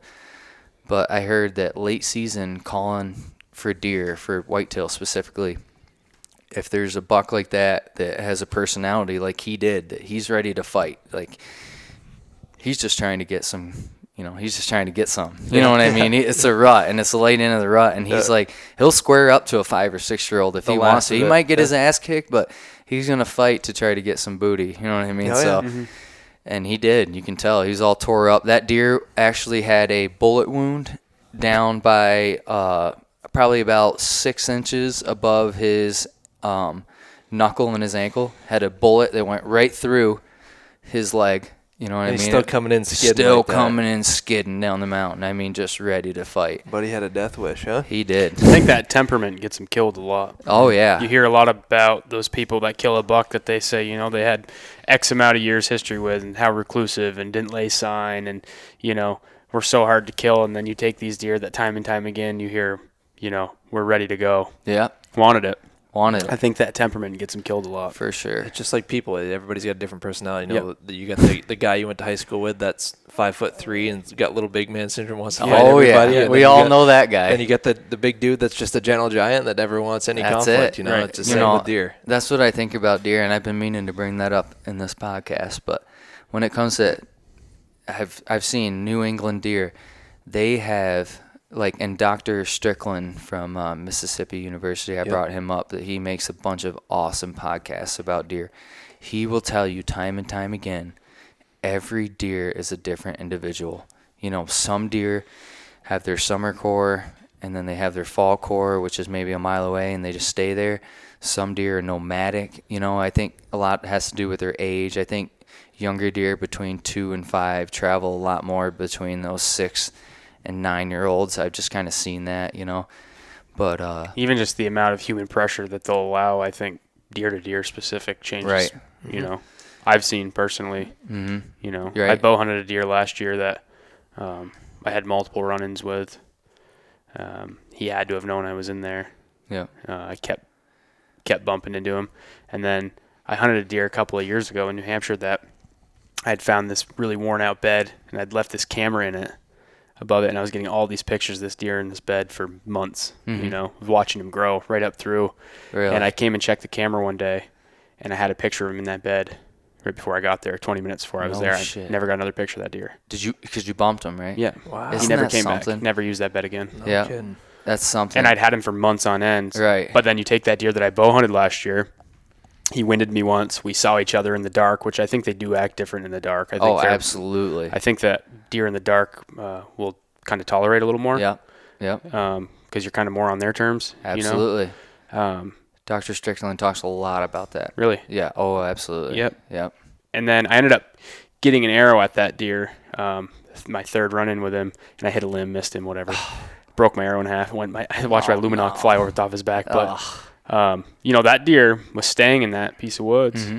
And then you take another one that I bumped one time, late summer, never came back. Mm-hmm. Never got another picture of that deer.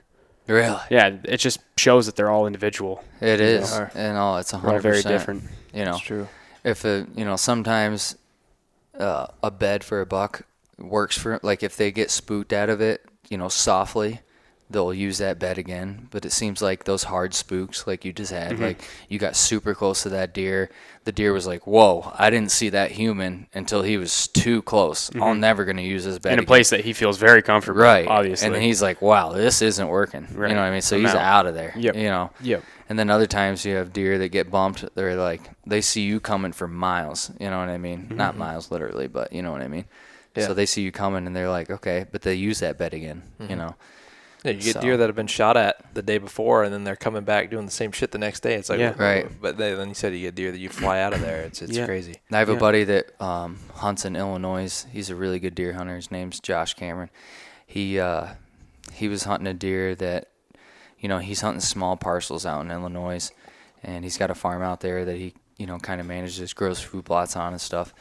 And he walked in on this deer in a wrong wind, and wind bumped him, and that deer moved 1.5 miles north onto a different farm, and that guy shot him. He never came back again. He was like, nope.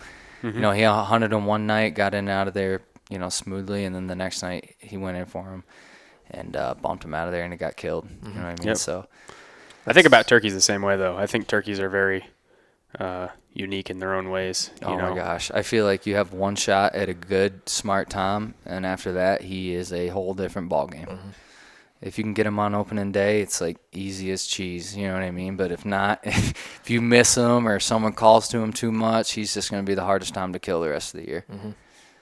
And maybe that's what happens with the deer. Maybe that's why. Maybe they had a tough run-in one time. I don't know. Right. You know what I mean? I don't know what changes them, and maybe they're just born that way. But I do think I do like to talk about that because I think that deer are very unique in personality. Right. And some of them, even if they're old, they're just dumb enough to go back to the same spot, and they just, like, for some reason get missed or whatever, and they get big and they just get killed really easily. And that's just because that deer as an individual just wasn't that smart. Mm-hmm. You know what I mean? He just didn't take. Yeah, there's plenty of dumb people. Right. It's just like people. That's a good point for the listeners, too. On podcasts and stuff that you hear, what we do and whatever other podcasts, we tell you the deer are going to be doing this during the rut and this, that, and the third. But, don't get spun out if you're hunting a specific buck that all of a sudden something changes. Right. So everybody's individual.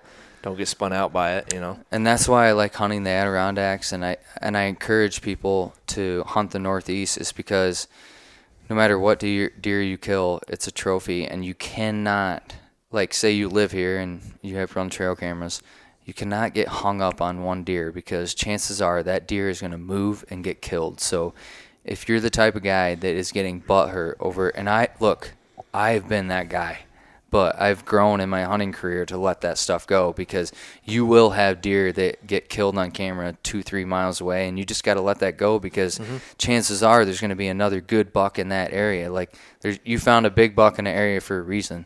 Other deer are going to travel through there. So just when you're hunting the Northeast, you just got to have that attitude. You know what I mean? You just really got to let that other stuff go and just focus on the hunt and enjoy it. That kind of ties back to a question I thought of earlier, and I forgot to ask you, being that you run cameras for your guide service and stuff like that.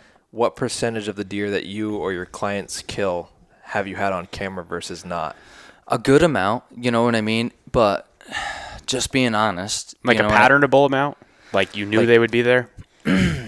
Or I've got a picture of him from a month and a half ago. That's cool. He's dead. Like, we got to see him in person. So, like, the one camera that my phone's popping off on that we've been looking at buck pictures all night on my reveals, over there, that area is a big transition area. Like, I get random bucks on the 5th and 6th that just come through there. You know what I mean?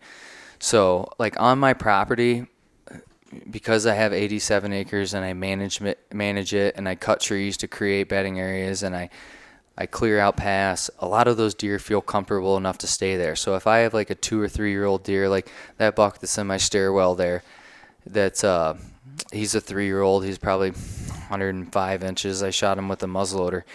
I knew I was going to kill that deer because he wouldn't leave my property. You know what I mean? So I could have put a client on him or whatever. I just decided to take him myself. I was trying to get Josie to kill him, but when he jumped up out of his bed, I was kind of like dry tracking him. I could see his tracks in the mud, and I knew what he was. He just ran. I shot him, whatever. But so to give you an idea, like in certain parcels of land, I find out that deer hang there, you know, and if I'm getting consistent pictures of that deer, usually I end up killing them, or my client, you know, or a friend of mine. But like in the big woods, like the big woods outside of town, deep, a lot of the deer that I get on camera, my clients don't end up killing. They're just usually a different deer. That deer right there, the 7-point that I told the story about, one of my clients saw him, and all they could see was like the top half of his neck and his head. And he saw, like, on that drive, he was super pumped up. But on that drive, he saw probably 6 bucks and probably like 15, 20 does. Like, he was so jacked up when I walked to him. He's like, I saw 50 does and 20 bucks. I was like, okay, what did you actually see? And then he started telling me, like, different racks and whatever, and he explained, he's like, I saw this big, heavy 7-point. He was real spindly up top. So I knew the kid was jacked up, but he wasn't lying because I killed that buck. And I was like, this is exactly like he, you know, he explained it. So why did he kill one, or he did? He killed a nice 70-inch. You know, it was either a big 2.5-year-old or like a small, like a decent, I'm not going to call it small, like a decent 3-year-old. He weighed out mid-season. He weighed out in the 140s. But, you know, he was only a 3-year-old at best. Like, he was 60, 80 inches, had no brow tines, but he was, you know, 14 inches wide and had like 6-inch G2s, 4-inch, you know, G3s or whatever. So decent buck, you know, they had a good time. There was like 6 of them there. They were all jacked up. Good, and they saw a bunch of deer, you know what I mean? It was just a good morning with snow on. So yeah, to answer your question, it's like, I don't know, it's like 50-50. Down near town, you kill more of the bucks you have on camera. In the big woods, the big woods, it's a lot less. Yeah. You know, like I said, and you talk about the, you know, the 80K Cowboys, Eric Boak there and Hunter Bob. Like, I was listening to your podcast last night. Like, a lot of running trail cameras for me is just encouragement. Like, if I know there's some good bucks out there, it's going to keep me out there dark to dark. You know what I mean? And you may not ever kill any of the bucks you have on camera. Like, I know one other guy that had that buck on camera. He's from Coxsackie, New York, but he has a house up here. He had that deer on camera, and he showed me after I killed it, which, you know, I totally get. You know, I'm not going to go around showing everyone all my velvet pictures, but he had him in velvet. He looked real nice, you know, and I killed him, and he showed me the picture. And he was only a half a mile away from where he had him in velvet. So, you know what I mean? Like, that deer's summer range was just on the opposite side of the range I was hunting, you know, probably 3 miles apart. But from where I got pictures of him, where he got pictures of him, probably 3 miles. But it's funny how some deer leave, some deer don't. They don't. And I think a lot of deer do in the Adirondacks just generally is that they have a summer range, they have a fall range, right? But compared to any other deer outside of New England, they will travel a lot more to find a doe. I just feel like, you know, like that 6-point I showed you I killed, like 9 miles away from where my buddy had, you know, early fall pictures of him. You know, I killed him 9 miles away because he was migrating out of there. But anyways, that deer was traveling. So, yeah, I think to top what you guys both kind of just touched on there too, about getting hung up and letting trail cameras, you know, put too much pressure on you about one deer or whatever, you know, the case may be, is I think the other thing that we don't think about too often is, like, you can predict, but you can never promise, right? Exactly. These are wild animals. Exactly. You can pattern a deer the best you want. You can do everything that you think is to the best of your ability and right to what you know, and still never see that deer. Exactly. Not to mention kill him, right? Yep. Because they're wild animals. You never know. There's no constant. There's zero constants. That's why I go back to don't get hung up on one deer. Yeah. I've had so many deer that I, like, let go, wanted to grow, and or just got a quick pictures of them, and then the guy down the road who's not even a good hunter kills him. You know what I mean? Yeah, like, sure. And there's plenty of hunters that I'm sure get trail cam pictures of a deer, decide they're going to kill that deer, and they are successful Yeah. X amount of years out of 10, they do Absolutely. what they're out to do. That's not me, however. I It's love not running me trail either. cameras. I love getting pictures of deer. But like I said earlier, when I know, I know. You know what I mean? And I've killed a Exactly. lot of deer that I've never had on camera. Right. And that doesn't cross my mind when I see them. Yep. Exactly. Yeah. Don't get spun out chasing one deer. Do not get hung up Yeah. on that. That's probably the big. It'll be the biggest downfall of you. I think that, not to change the subject, but I think getting hung up on a specific set of deer, one or two that you're hunting, or getting spun out by being on social media during deer season. Oh my Oh, yeah. We've gosh. talked about that, I know, on the podcast prior. is Dude, that I was going to give advice to somebody that's, wants a big woods hunt or just deer hunting all getting into it. Shut your phone off during deer season and stay Dude, off the Facebook seriously. pages. Right. I think those go hand in hand almost, 'cause it's kind of the Right. same thing. Yeah, like I told Mark Sheeran, he's a great friend of mine now, and I really like him. Hunted in Maine, I was his cameraman last year. They gave me camera equipment because, so how I got started with Big Woods Bucks, this is good to touch on. Like, I got a hold of the Big Woods Bucks page, and I messaged them. This is last year, and I was like, how do I get involved with this? And so Brian Connors, who runs does the whole media size and the media size of Big Woods Bucks and editing, he got a hold of me. He's like, you know what? I've been like scouting you for the last 3 or 4 years. I've been following your Instagram page. I've been checking you out and stuff. And I was like, oh, no shit. That's pretty cool.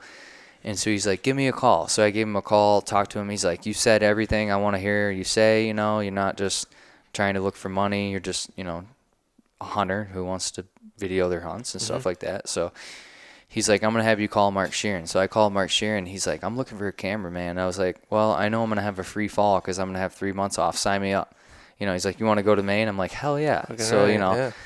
went to Maine, but then they gave me camera equipment, like a little handheld Vizio, something like that. But, I recorded all my hunts, but like when they gave me like someone like Hal Blood that owns that company, someone in their division gives me their camera equipment and they're like, show us what you can do. Like, the pressure was on, you know what I mean? Like, I put pressure on myself that I did not like. And I explained that to Mark at the end of the season. I was like, I'll never do that again. Like, I just got to tell you that, like, I didn't really have too much fun this season because, like, I was just trying to kill a deer to prove that I could kill a deer.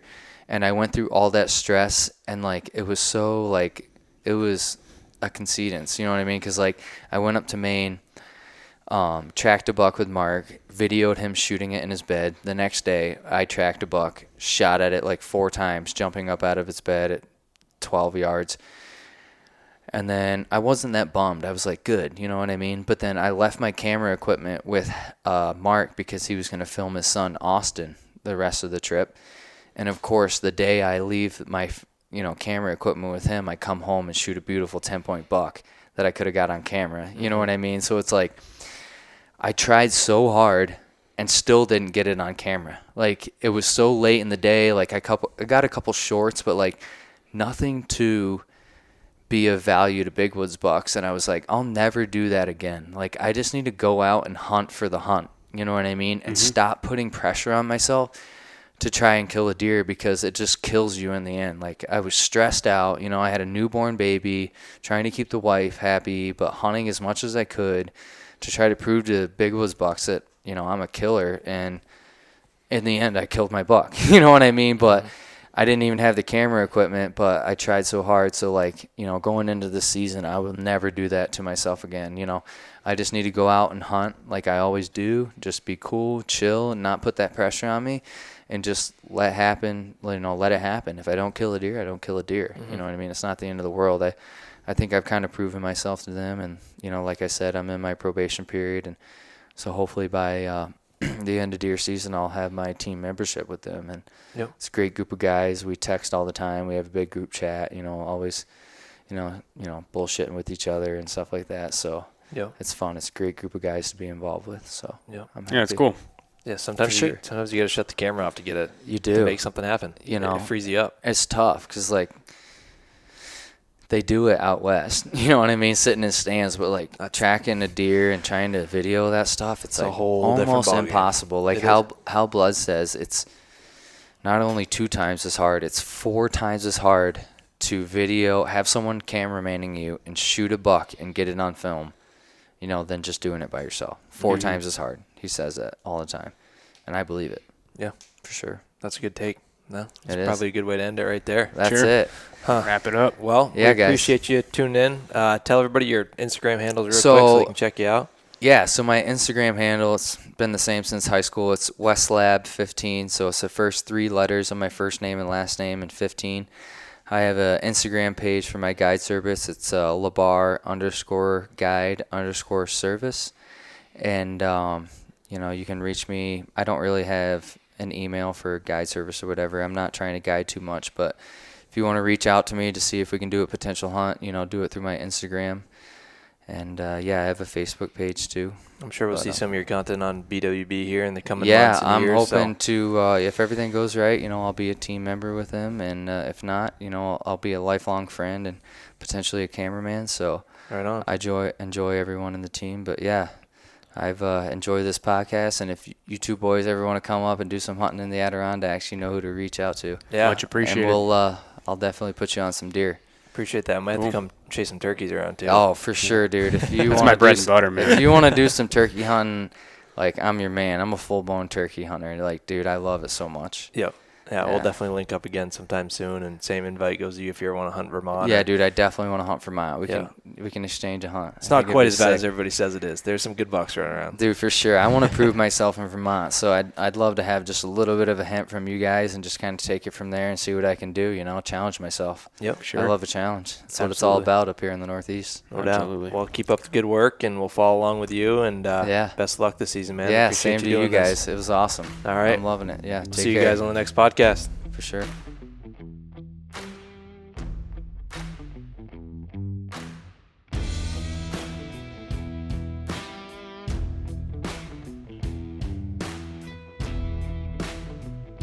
You're listening to STAGR Cast, brought to you by STAGR Gear.